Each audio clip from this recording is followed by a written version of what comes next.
Okay, for today's video, good morning nga po pala sa inyong lahat. So, for today's video and vlogs namin, mag-unboxing naman kami nitong in-order namin sa Sabon Station.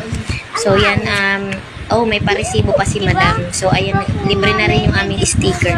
So, naisip nga pala namin mag-order sa Sabon Station. Mamaya makikita nyo na lang sa comment section. Kasi para matuloy-tuloy itong sinimula namin na maliit na pinagkakakitaan. So, dito lang naman ako lagi sa bahay, nag-aalaga ng bata, kaya naisip ng mister ko na ituloy-tuloy na namin yung i-alok sa amin ng kaibigan namin na negosyo. So, ito nag-order kami sa online at pinadala na nga nila kahapon. Ayan, nakalagay na dyan yung mga kits, titimplahin na lang namin. And then, shout out nga po pala sa mga nag-order sa amin parati at saka sa mga nag-order na hindi pa namin na-deliveran.